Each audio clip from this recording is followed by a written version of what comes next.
몇 년 동안이나 금요일마다 진행되는 심야기도 시간에 신구약 성경에 나와 있는 인물들을 한 분씩 한 번씩 만나고 있습니다. 기억부터 시작하여 지금에 이르러서는 시옷이 들어가는 인물들을 만나고 있죠. 얼마 전에 오늘 본문의 주인공인 한 사람을 만나게 되었습니다. 이틀 전 금요일 날은 삼손이라는 사람을 만났고, 그 이전에 역으로 거슬러 올라가니까 살로메라는 한 믿음의 여성을 만나기도 하였고, 그리고 또 거슬러 올라가니까 그 전에는 오늘 본문의 주인공인 삭개오라는 사람을 만나서 아주 충분히 심도 있게 말씀을 나누었던 기억이 있습니다. 그 어느 날 삭개오 속에서 제 마음속에 뒤흔들어 놓는 아름다운 도전을 느낄 수가 있었습니다. 기회가 되면 삭개오를 통해서 주님의 놀라운 은혜를 다시 한번 나누어야 되겠다 하는 생각을 가졌습니다. 지난주 우리는 정말 소중한 한 사람을 묵상한 바가 있었습니다.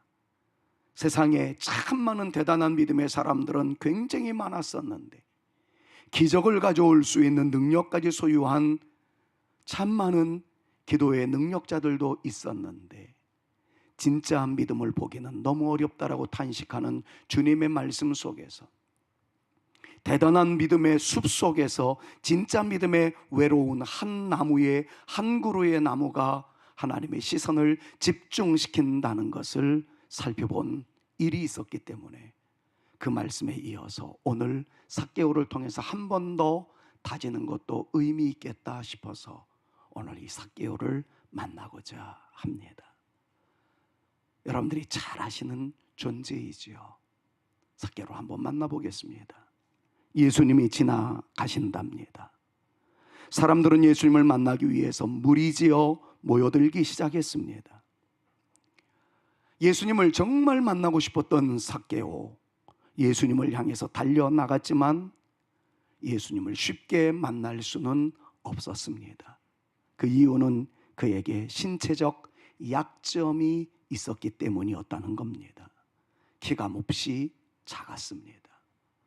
많은 사람들에게 둘러싸여 있는 인간의 벽 앞에서 삭개오는 까치발을 들어도 예수님을 볼 수가 없었습니다. 덩치가 다른 사람들에 비해서 작았던 까닭에 사람들의 숲을 헤치고 예수님께 나아갈 수는 더더욱 어려웠습니다.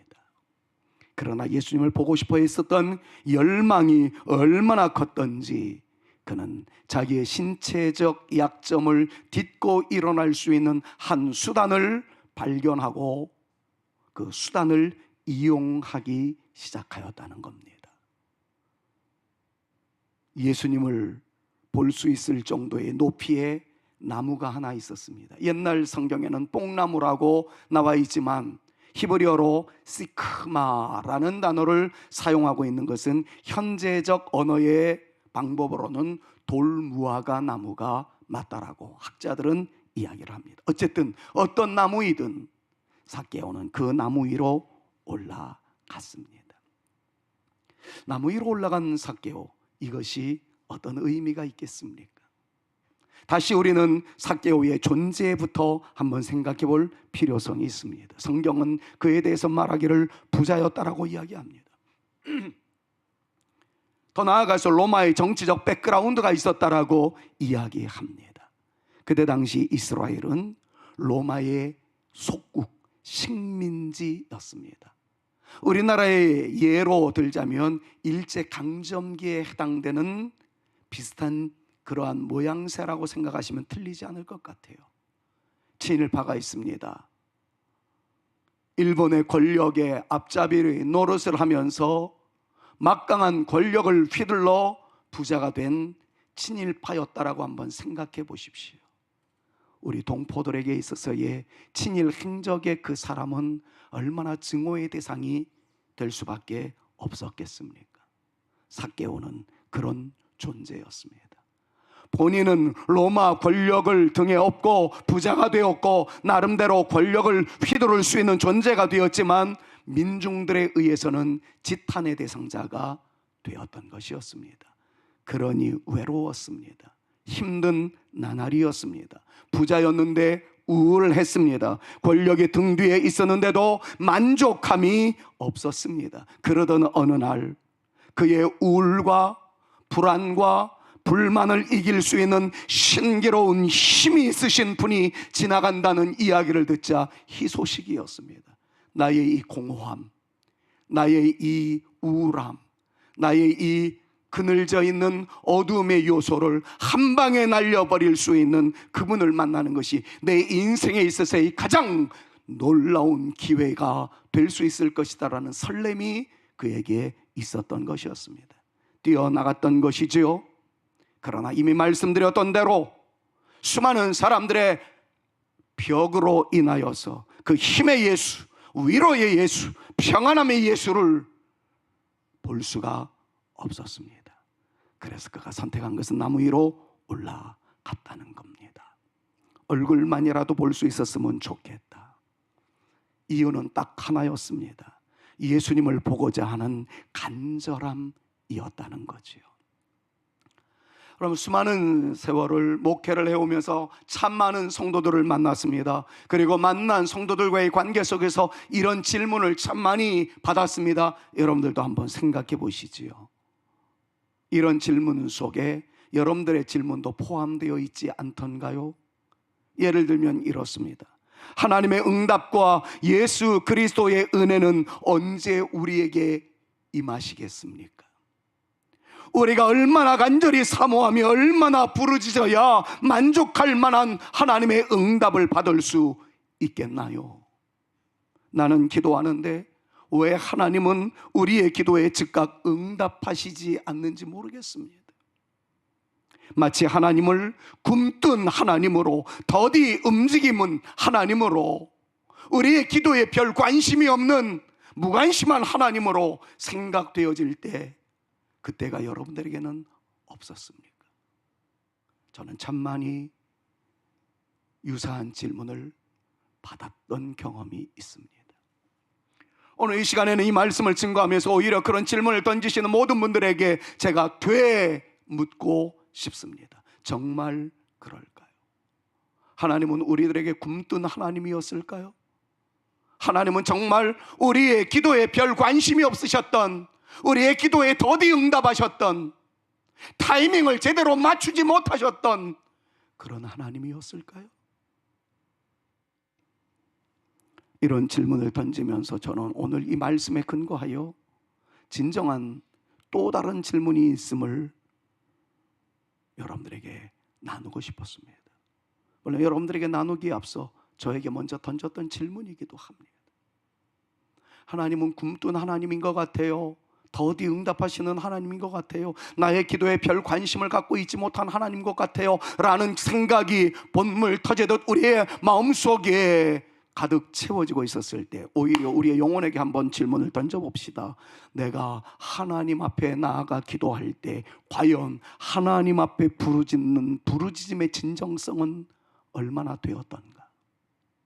나는 얼마나 하나님께 기도할 때 간절함이 신실함으로 이어졌었던가? 얼마나 사모하는 열정이 뜨거웠었던가?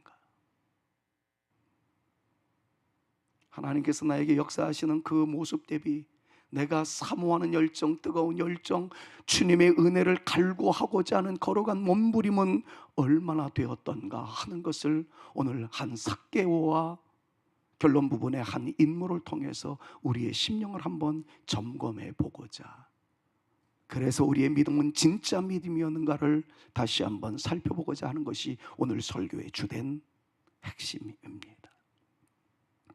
성경은 강조합니다. 하나님의 은혜를 사모하며 하나님의 놀라운 역사와 신비로운 은총과 신비한 기적을 맛보기를 원하는 사람들에게 먼저 강조하신 말씀은 간절함이었다라는 거예요. 여러분들이 너무나도 잘 아시는 말씀, 예레미야 33장 3절 말씀을 보니까 너는 내게 부르짖으라 라고 말씀하고 있는 것을 보게 됩니다. 부르짖으라 라는 단어의 히브리어는 카라 라는 단어를 사용하고 있는데 이 뜻이 다양합니다. 말 그대로 부르짖는 것을 의미합니다. 외치는 것을 말합니다. 큰 소리로 이목을 집중시키는 것이 카라라는 단어의 원래 의미임을 깨닫습니다. 그러나 더 심오한 히브리어의 원어의 의미를 살펴보게 되면 카라라는 단어는 부르짖다라는 의미로 끝나는 것이 아니라 자신을 드러내다, 누군가가 볼 수 있도록 자신을 표현하다라는 뜻을 가지고 있는 중요한 의미의 단어입니다. 출애굽기 5장 3절 말씀을 참고해 보면 하나님께서 모세에게, 하나님께서 이스라엘 백성들에게 나타나셨다라는 표현이 있어요. 그 이전까지만 해도 하나님은 베일에 감춰져 있었습니다. 그런데 모세가 이야기합니다. 당신이 누구오니까 주님께서 등장하십니다. 이때 하나님께서 나타나셨을 때에 나타나다라는 히브리어가 카라입니다. 그러니까 부르짖는다라는 입장은 우리의 입장에서 하나님께 나타날 때는 부르짖는 것으로 해석이 되어졌지만 하나님께서 등장하실 때에는 나타나심으로, 당신을 드러내시는 표현으로 동일한 카라를 사용하고 있다는 것에 주목할 필요가 있습니다. 그래서 이 말씀을 종합하면 이런 겁니다. 자기 자신을 나타내기 위해서 My God, I am here. 나의 하나님, 제가 여기 있습니다. 내가 여기 있는 것을 보시옵소서 라고 드러내기 위해서 어떤 사람은 큰 소리를 지릅니다. 어떤 사람은 손을 듭니다. 어떤 사람은 찬양으로 나아갑니다. 어떤 사람은 주의 백성들을 섬기기 시작합니다. 어떤 사람은 자기 자신을 복종시킵니다. 어떤 사람은 누구보다도 더 뜨겁게 섬김의 현장에 나타납니다. 이유는 딱 하나입니다. 하나님 앞에 나타난 자기 자신을 보여드리기 위함이었습니다. 성경이 말씀하는 너는 내게 부르짖으라, 이 말씀은 주여 삼창하면서 기도할 때만 소리 지른다는 그런 의미가 아닌 거예요. 내게 부르짖으라, 그것은 하나님이 베일에 감춰져 있다가 나타나셨음과 같이 우리의 일상에서 주님이 바라보실 때마다 눈에 띄는 존재가 될 수 있도록 살아가라, 그 말인 것이죠. 누군가는 기도하지 않아요. 기도하지 못했어요. 그런데 주님의 눈에 띄는 사람이 있어요. 왜냐하면 그 사람의 찬양은 남다르거든요. 그 사람의 사랑의 섬김은 남달랐거든요. 누군가를 위해서 희생하고 교회를 섬기기 위하여 뜨거운 열정을 흘렸던 그 모습을 보니 남달랐거든요. 주님은 그것을 보신다는 거예요. 그게 카라라는 의미였다는 거예요. 그냥 말로만 화려한 문장으로 올려드렸던 기도가 아니었습니다. 주님의 눈에 띄기를 희망하여, 주님의 눈에 드러나기를 소망하여 때로는 소리를 지릅니다. 손을 들기도 했던 것이죠. 주님의 눈에 띄기를 원했던 삭개오를 한번 보십시오. 삭개오의 선택은 현실에 안주하지 않았습니다. 부와 귀가 있다고 해서 그는 예수님을 만나고 싶어하는 거룩한 열정을 식어지지도 그리고 소멸되지도 않았습니다. 부귀 영화가 예수님을 만나고자 하는 열심을 가로막지 않았습니다. 그저 예수님을 만나고자 하는 거룩한 열정만이 그에게 있었던 것이에요. 그런데 예수님께로 나아가던 길목에 또 다른 방해물이 있었다는 것 이미 여러분들이 잘 알고 계십니다. 말씀드렸던 대로 수많은 사람들의 벽에 가로막혀 있었습니다. 삭개오는 그때 신포도나무를 바라보며 너무 쉴 거야, 그리고 그 자리를 떠나버렸던 이솝 우화의 여우 같은 선택을 하지 않았다는 것이 오늘 우리가 배워야 할 중요한 신앙의 한 모습이라는 거죠. 자, 인고절벽에 맞닥뜨리게 되었습니다. 나갈 수가 없습니다. 그때 쉬운 인간이라면, 이소부와에 나오는 여우와 같은 생각의 사람이라면, 에이, 오늘은 때가 아닌가 봐, 오늘은 만나지 않는 것이 신의 뜻인가 봐, 다음에 만나면 되지 라고 미루지 않았다는 거예요. 다음 기회가 또 있겠지 스스로 생각하지 않았다는 겁니다. 오늘 이 시간이다, 바로 이때다. 이때를 놓치면 두 번의 기회는 다시 없을 것이다. 이 생각이 삭개오로 하여금 나무로 올라가게 만들었다는 것입니다. 여러분, 키 큰 사람이 나무 위로 올라간 것은 누구에게든 흉이 되어지지 않습니다. 그냥 올라갔나 보다 그렇게 생각할 따름입니다. 그러나 유난히 키가 작은 사람이 올라가는 것은 결코 쉽지 않습니다. 다른 사람들은 아무런 생각하지 않아도, 다른 사람들이 나무에 올라간 그 사람을 흉보지 않았어도 본인 스스로가 열등감이라는 것을 긁어버린 결과가 되었기 때문에 나무에 올라가는 것을 수치스럽게 생각할 따름입니다. 사람들에게는 자기의 약점, 자기의 자존심을 상하게 하는 것에 대해서 아주 예민하고 민감한 반응을 보이게 하는 디펜스 메커니즘, 방어 기제가 있기 때문에 자존심을 건드리거나 열등감을 건드리는 행동을 하면 견딜 수 없는 모욕감을 느끼게 되어 있는 것이 인간의 모습입니다. 그렇기 때문에 작은 사람이 나무 위로 올라간다는 것은 아주 치명적입니다.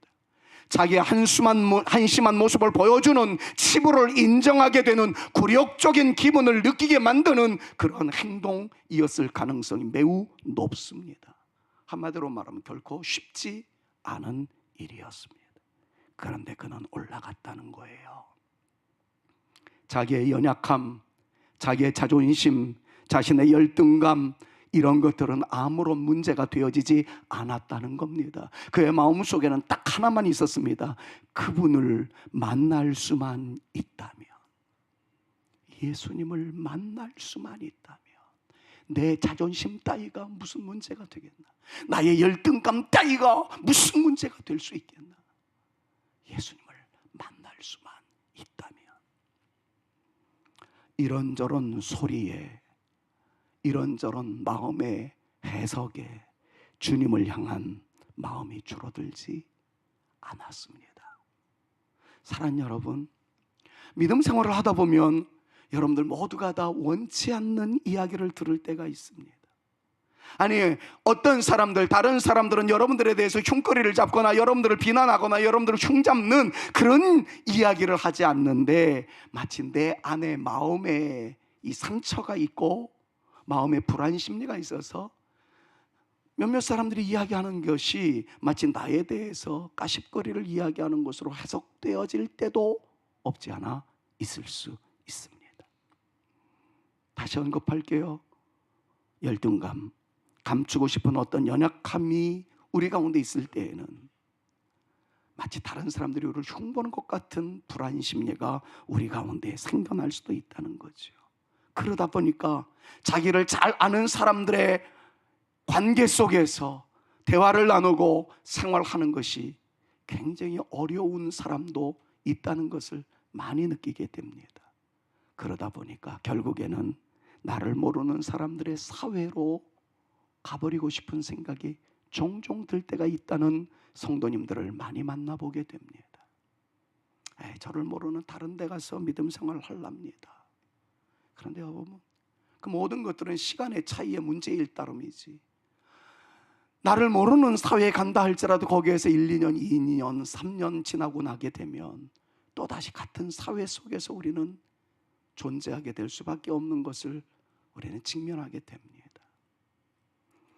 이런 상황에서 언제까지 우리의 연약함과 감추고 싶은 일로 인해서 수동적인 삶을, 불행한 삶을 살아야 하겠습니까? 이럴 때 한번 배짱을 튕겨보는 것은 어떨까요? 삭개오는 이랬습니다. 그래, 나 키 작은 사람이다. 키가 작아서 나무에 오르지 못한다면 예수님을 볼 수 없는 사람이다. 놀리려면 놀려라. 지금 나에게 있어서 가장 중요한 것은 예수님을 보는 것이다. 그래서 이 나무 위로 올라가려 한다. 똑같은 것이 우리에게도 작용되어져야 되지 않을까요? 그래, 나는 이런 존재다. 나는 나약함이 많은 존재고 연약함이 있는 존재고 실수 많은 존재다. 저는 여러분 이 강단에 설 때에 그것을 솔직히 여러분들에게 말씀드리고 싶어요. 저는 부족한 목사입니다. 연약한 목사입니다. 할 줄 아는 게 아무것도 없어요. 어저께 쉬는 시간에 우리 집사람이랑 좀 담소를 나누면서 오래전에 진행되었던 요즘 프로그램 별로 재미없는 것 같아가지고 2018년인가 그때 방영되었던 인간극장이라는 것을 되풀이하는 그곳에 가서 보니까 있어가지고 보는데 목사님이 나오셨더라고요. 저는 그분 목사님의 비해 놓고 보면 무능력자이었습니다. 그분은 농사도 잘 짓고요, 트랙터도 잘 몰고요, 김도 잘 메고요, 수도가 고장 나면은 다 고치고요. 제가 볼 때는 방송이어서 그런지 몰라도 설교 준비는 하나도 안 하더라고요. 설교를 하는데 하나님이 여러분들을 사랑하세요, 누구든 편애하시지 않고 모두를 사랑하세요, 설교 끝. 그런데 그 주변에 있는 할머니 할아버지들이 너무 좋아하는 거야. 우리 목사님. 목사님은 교회 떠나지 마세요. 우리랑 같이 늙어요. 같이 있자고 해서 나는 굉장히 부러웠는데 그 다음 말이 그래요. 우리 목사님 안 계시면 이 수도 누가 고치나요? 이 전기시설 누가 고치나요? 어쨌든 그러면서 참 우애 있게 살아가는 그 모습을 바라보면서 내가 우리 집사람한테 그랬어요. 와, 나는 할 줄 아는 게 아무것도 없는데 수도도 못 고치고 기계도 못 고치고. 그런데 저는 이런 생각이 들더라고요. 내가 못하는 것 때문에 우리 장로님들이 있지 않나. 내가 이거 잘 못하니까 건축에 능한 민장로님이 있어서 새로이 앞뜰을 정비하는데 땀을 흘린 것 아닌가. 바로 이런 것들 생각하니까 그래, 나는 연약한 존재다. 누군가의 도움이 없다면 일어날 수 없는 존재다. 그게 부끄러운 것이 아니더란 말이죠. 사랑 여러분, 우리는 모두가 어떤 면에서 보았느냐에 따라서 본다면 부족하기 이를 데 없는 존재입니다. 그러나 나는 주 안에서 또 다른 모습이 있잖아요.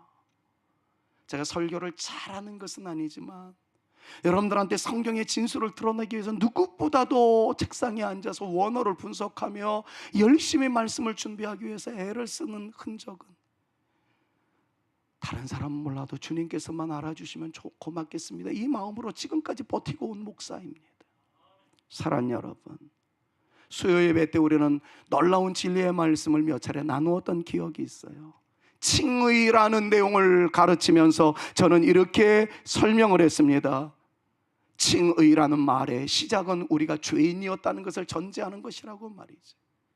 우리는 죄인인데 하나님께서 말씀하세요. 아니야, 예수 그리스도의 피공로로 인하여 하늘 아버지의 은혜로 인하여 너희들은 더 이상 죄인이 아니야. 너희들은 용서받은 백성이야. 이것이 칭의 교육이라는 것을 강조하면서 제가 수요 예배 설교를 하면서 이렇게 참석했었던 분들과 외쳤던 기억이 있습니다. 우리는 실제적으로는 죄인이지만 하나님께서 은혜를 베풀어 주셔서 칭의의 축복을 주셨기 때문에 적어도 나는 죄인이 아니다. 나는 용서받은 하나님의 백성이다. 하나님을 외치게 만들었습니다. 믿으시기를 축원합니다. 여러분들 그런 분들이란 말이에요. 이어서 양자에 대한 교육을 했습니다. 우리는 하나님의 사람이 아니었어요. 본질상 진노의 자식이었고 사탄에게 종로로 타던 존재였습니다. 그런데 하나님께서 말씀합니다. 너희들을 불러 내 자녀로 삼았다. 우리는 양자 되었다는 것이지요. 아들과 딸이 되었다는 것이지요. 그때 저는 외쳤습니다. 나는 하나님의 자녀다. 외치며 우리 담대하게 앞을 향해서 달려나가자 강조했던 기억이 있습니다. 사랑하는 여러분, 이 시간에 한번 외쳐볼까요? 우리 모두는 기죽어 살 수밖에 없는 죄인입니다. 열등감에 찌들어 있는 사람이에요. 부족한 사람입니다. 그런데 하늘 아버지가 우리를 그 자리에 머물러 있도록 내버려 두지 아니하시고, 아니야, 너희는 약점이 있고 연약함이 있고 부족함이 있어도 나의 자녀다, 나의 아들이다, 내가 너를 굳세게 하리라, 내가 너를 도우리라, 내가 너를 세우리라, 내가 너로 승리자가 되게 하리라, 주님께서 말씀하신 것임을 믿음으로 주장하면서 여러분들 모두가 다 나는 하나님의 자녀입니다 선포하는 거룩한 주의 백성들 다 되실 수 있기를 우리 구주 예수 그리스도의 이름으로 축원합니다. 한번 외쳐봅시다. 나는 하나님의 자녀입니다. 시작. 나는 하나님의 자녀입니다. 믿으시기를 축원합니다. 아멘. 이것을 우리가 삭개오를 통해서 배워야 된다는 거죠. 언제 은혜 주시렵니까? 이것만 가지고 탄식하는 것이 아니라 은혜를 베풀어 주시는 주님께 은혜를 받을 수 있는 자기역이 되어질 수 있도록 적극적 열정을 가지고 주님께 사모하는 영으로 달려나갔던 삭개오의 그 아름다운 모습이 나에게는 있었던가, 그것을 이 시간 되물어야 한다는 것입니다. 설교의 마무리를 지으면서 결론으로 한 사람을 여러분들에게 더 소개하고 싶어요. 그 사람은 다니엘이라는 사람이었습니다. 우리는 그 배경을 잘 알고 있습니다. 남쪽 유다가 바벨론에 의해서 완전히 멸망하게 되었고 수많은 인재들이 볼모로 포로로 바벨론으로 압송되어져 갔던 슬픔의 계절이었습니다. 그 포로 중에 한 사람이 다니엘이 있습니다. 여러 우여곡절 끝에 하나님의 놀라운 기적과 같은 역사로 다니엘의 지혜와 총명이 드러나게 되었고, 그의 지혜와 총명에 반했던 느부갓네살 왕은 이 다니엘을 총리 대신으로 높은 자리에 앉게 만들었습니다. 바벨론 사람들의 입장에서 봤을 때는 억장이 무너지지요. 친바벨론 인사들의 입장에서 봤을 때는 저 자식 저거는 포로였는데 왕을 기만해서 총리 대신에 오르게 되었다라는 것이 질투의 대상이 되어서 반 다니엘 세력들이 규합을 합니다. 어떻게 하면 저놈 죽여버릴 것인가. 그래서 묘안을 짜냈습니다. 가만히 다니엘을 보니까 윤리적으로나 도덕적으로나 삶의 여러 가지 모습으로 털어서 먼지 안 나는 놈이 없을 터인데 저놈은 아무리 털어도 먼지가 나지 않는 상황에서 딱 하나를 발견합니다. 장소는 바벨론이고, 그런데 항상 예루살렘을 향해서 문을 열고 기도하되 저의 하나님인 여호와께 기도하는 모습을 딱 보는 순간, 야, 저놈 잡을 수 있는, 죽일 수 있는 묘안이 하나 있다. 그래 친바벨론 인사들이 모의를 해서 왕의 상을 만들기로 하였습니다. 그리고 그 상에다가 신격화 작업을 해놨습니다.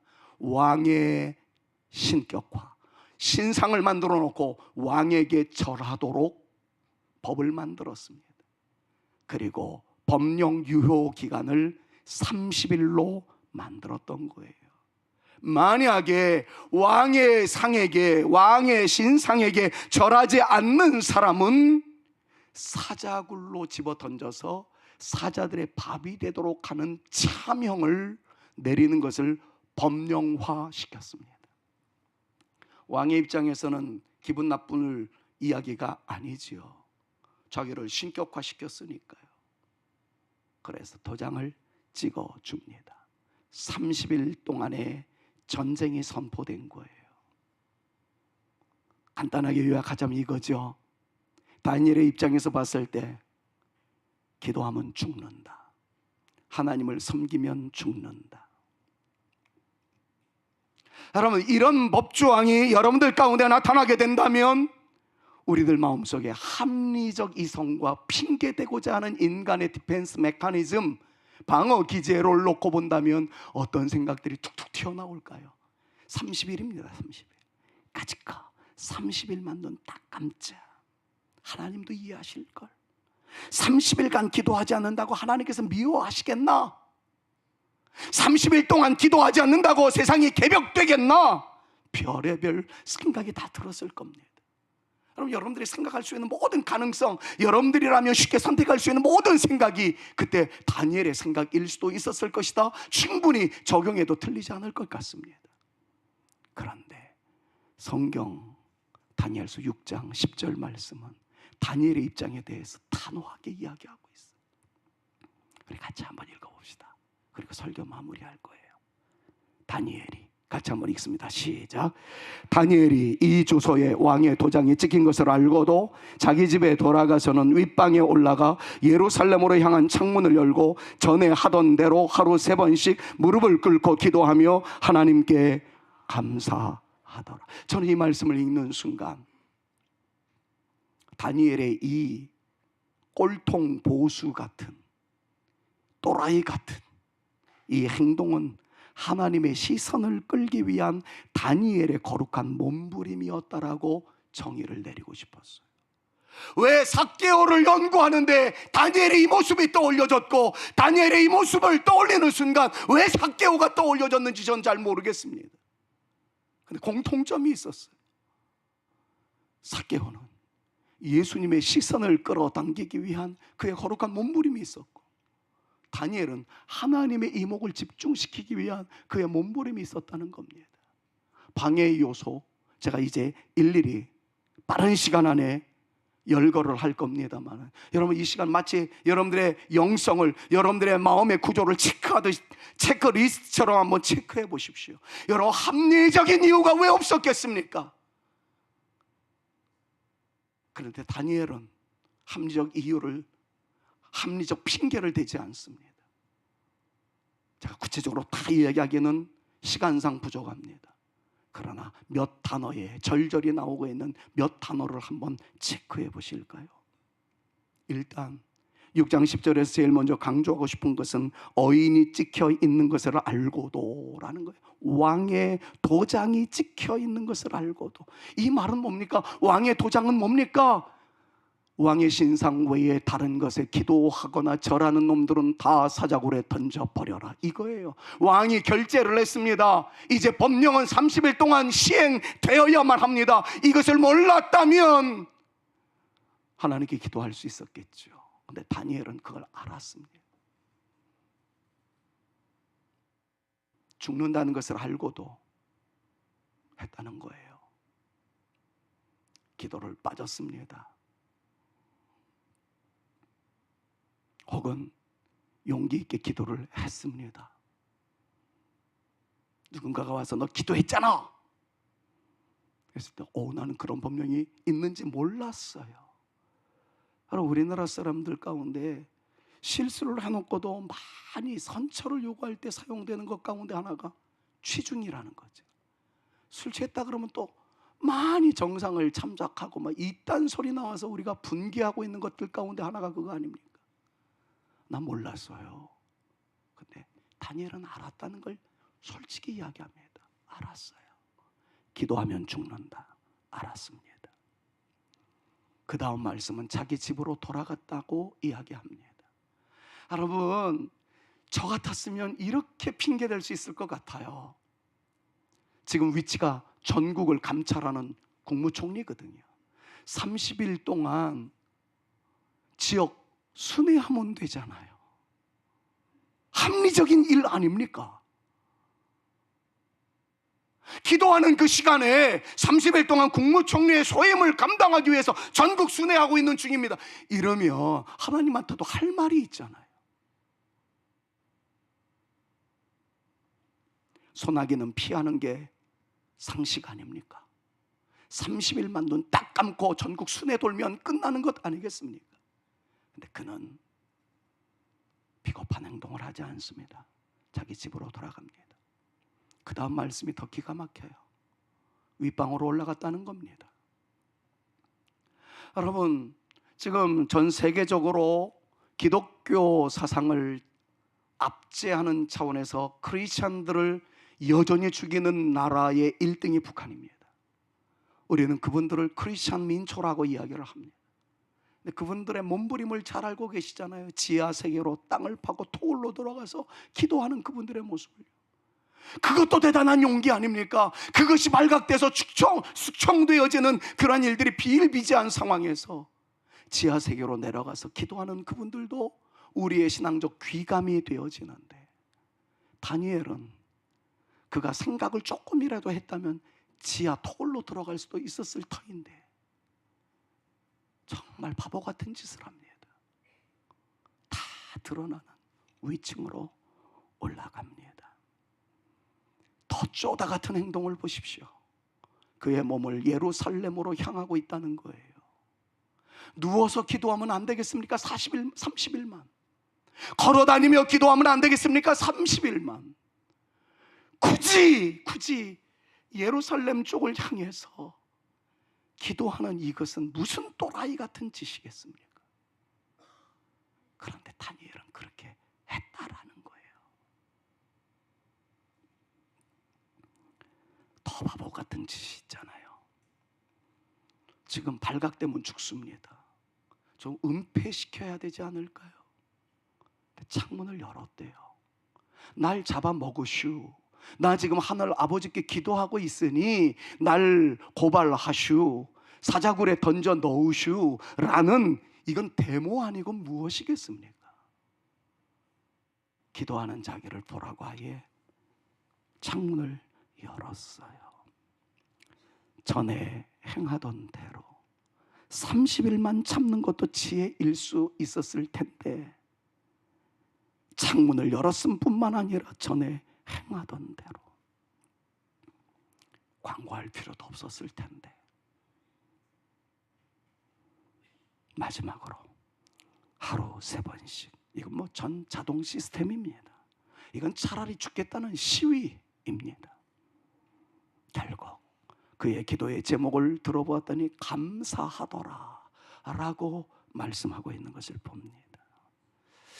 여러분, 지금 제가 그냥 단편적으로 이렇게 생강을 쪼개서 편강을 만드는 것처럼 요리를 해드렸습니다.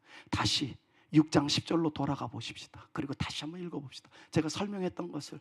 자, 방송실 미안합니다. 자, 백으로 넘어왔어요. 다니엘서 6장 10절 말씀, 제가 지금 편강으로 만들었던 것을 다시 한번 이 생강 원둥치처럼 이 말씀을 한번 읽어보십시다. 다니엘이 이 조서에 왕의 도장이 찍힌 것을 알고도, 다 설명됐죠? 같이 한번 읽어봅시다. 시작.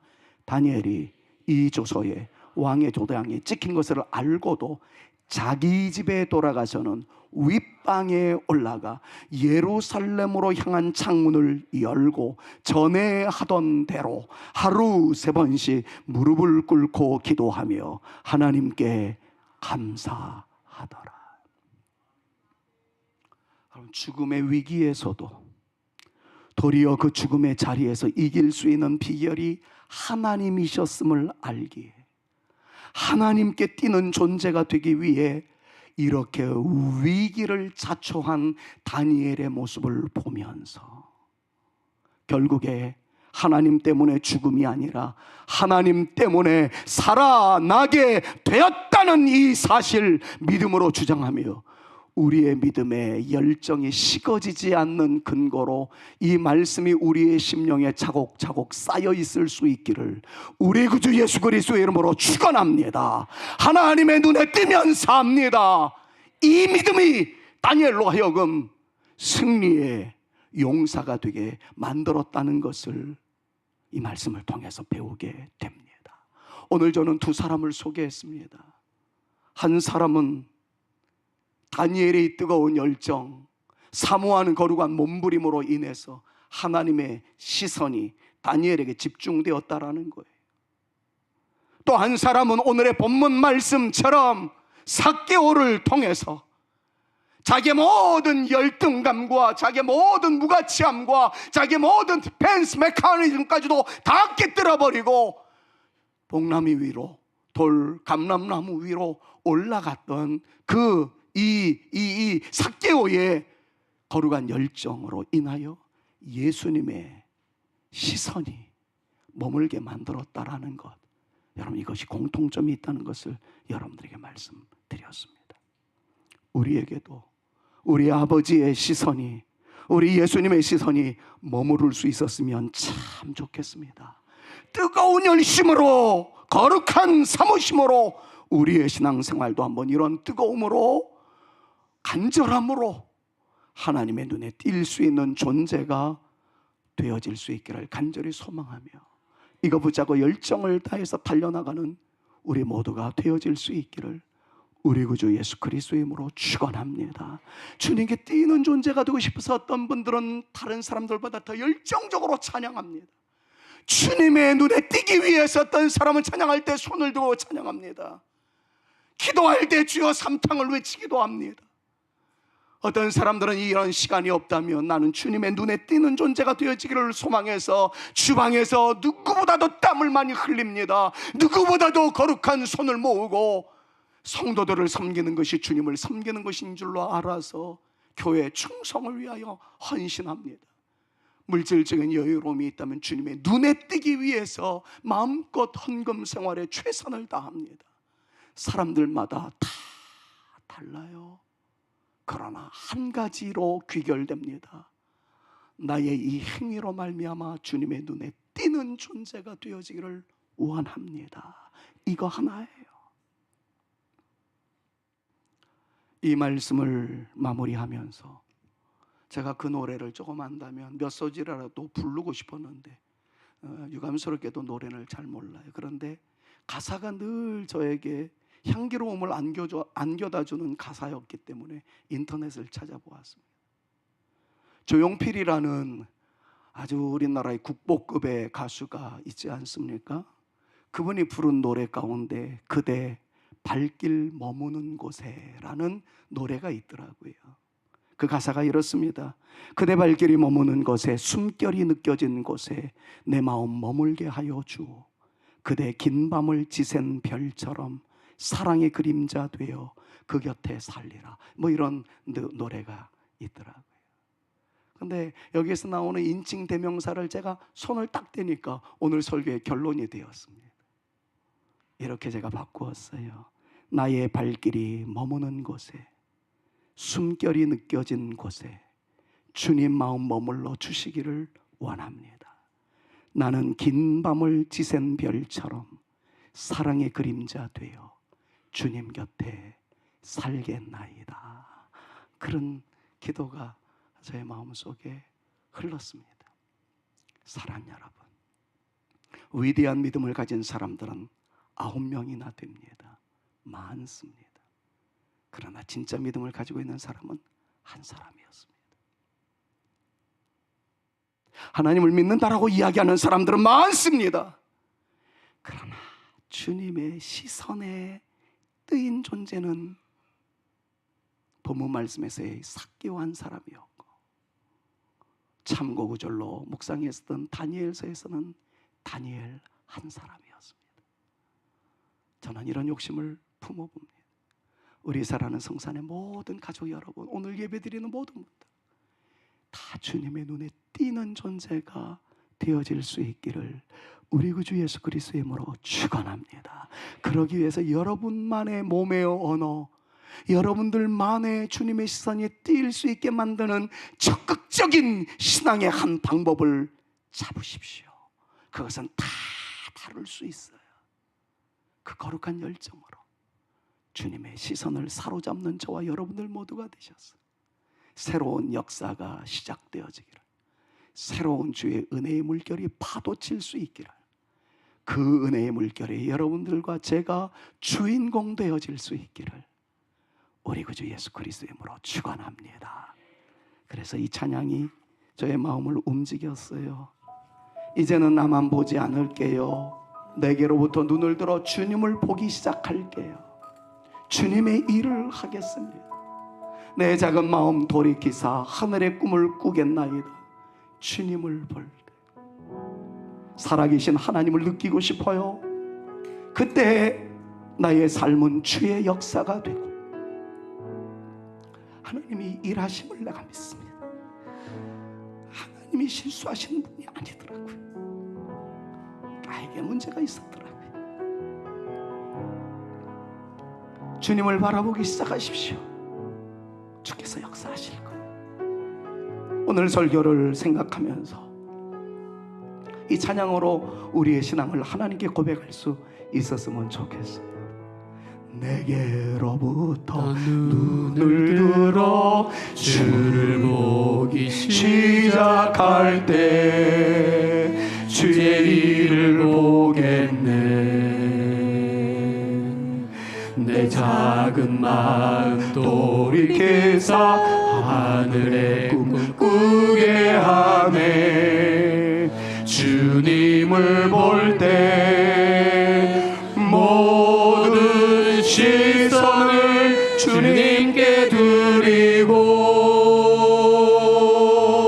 살아계신 하나님을 느낄 때 내 삶은 주의 역사가 되고 하나님이 일하기 시작하네. 성령이 나를 변화시켜, 성령이 나를 변화시켜 모든 두려움 사라질 때 주의 일을 보겠네.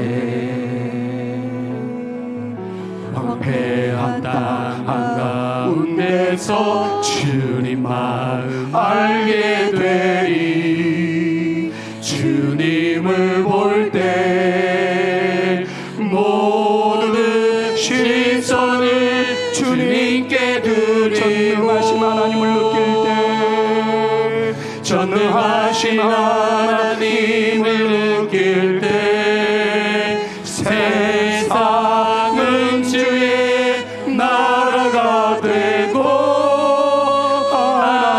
하나님이 일하기 시작하네.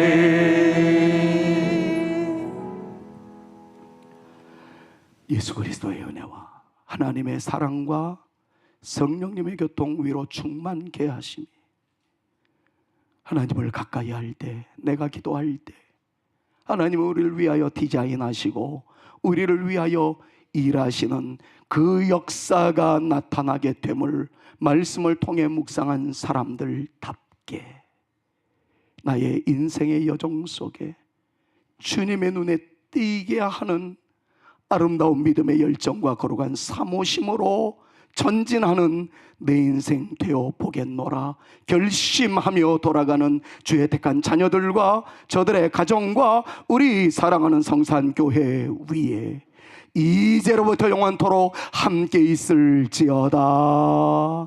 아멘.